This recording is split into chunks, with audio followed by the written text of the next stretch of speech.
Ciao a tutti ragazzi, io parto con un grande grazie oggi perché uno di voi mi ha scritto e mi ha detto che queste piccole storie zen, nonostante non ci sia la pratica del dojo, lo aiutano ogni giorno e lo fanno sentire un po' meno solo, ma soprattutto gli sembra che in realtà il palazzetto non sia veramente chiuso, che l'arte marziale non sia solo nella tecnica, ma anche nella mente e nel cuore.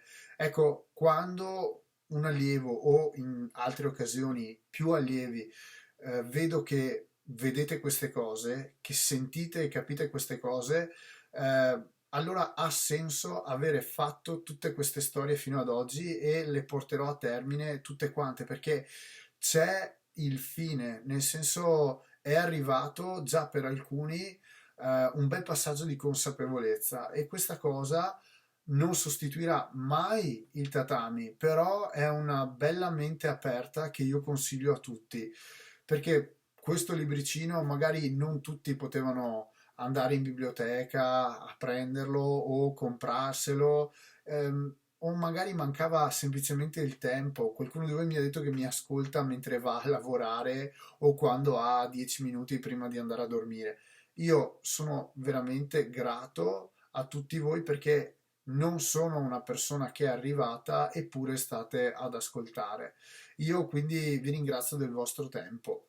Più che altro, ripeto, il progetto che era nato per i soli bambini del Judo Aikido Vittorio, vedo che comunque si sta anche addirittura allargando.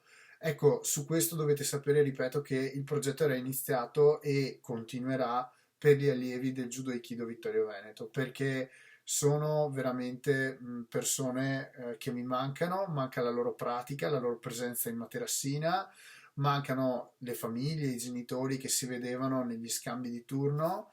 Ovvio che chiunque voglia sarà sempre il benvenuto a fine Covid-19 a venire a trovarci in palestra, a conoscerci, a confrontarci anche su questi temi, però sappiate che non è mai nata con un'idea di web marketing o di cercare di avviare una sorta di proselitismo.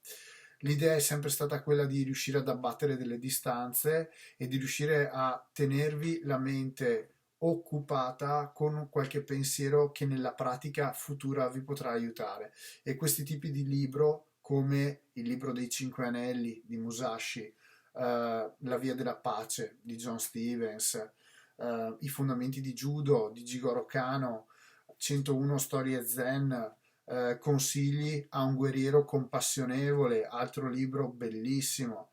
Sono tutte delle piccole perle di grande, grande saggezza, oltre ai classici Hagakure, Lee King, 36 stratagemmi.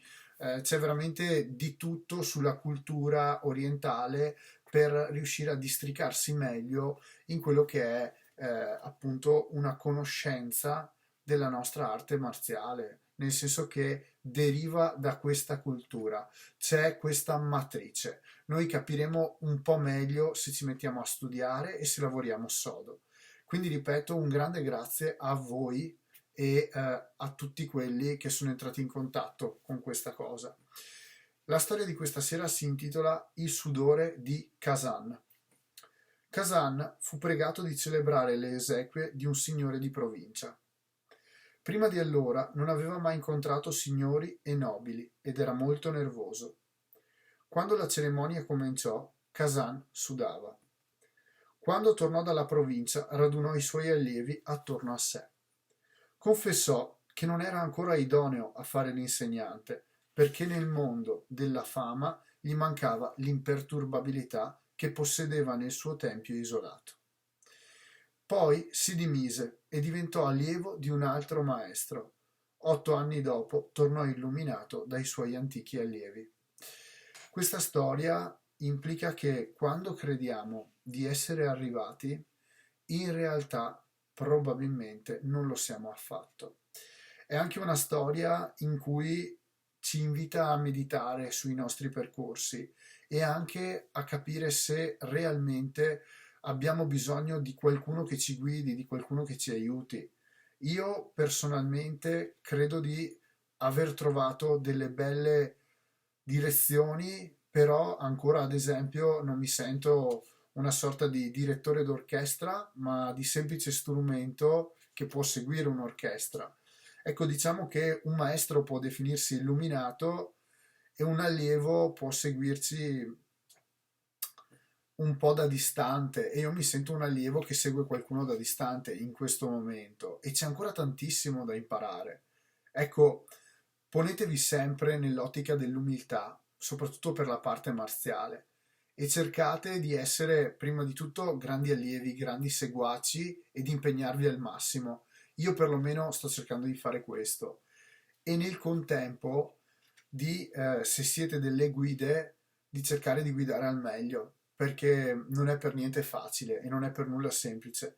Questa storia, tra l'altro, è bella perché una persona che si nota che non è capace di assolvere ad un compito non si arrende, ma decide di tornare sui suoi passi, di studiare ancora e ancora e di mettercela tutta per riuscire 8 anni dopo, 8 anni sono tanta roba, tornare dai suoi antichi allievi per riuscire a dominare l'imperturbabilità nei luoghi pubblici, per riuscire ad esempio a gestire le cose come fosse nel suo tempio isolato con i suoi allievi.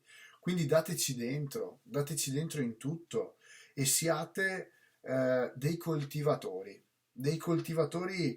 non della terra, ma di quello che è l'apprendimento, lo studio tecnico, pratico, lo studio mentale, spirituale. Quindi cercate di darvi grandi obiettivi e si conquistano in tanto, tanto tempo. Piccoli obiettivi, poco tempo.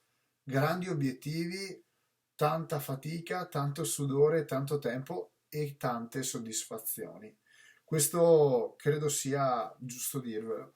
Ecco, non c'è altro su questa storia, nel senso che la cosa più bella, ripeto, è riuscire a essere consapevoli del fatto che spesso non c'è un arrivo veloce, ma c'è un primo arrivo, un pensiero, una riflessione, e poi si capisce che quel primo arrivo era solo una semplice tappa di un cammino molto molto più lungo. Alla prossima, ciao!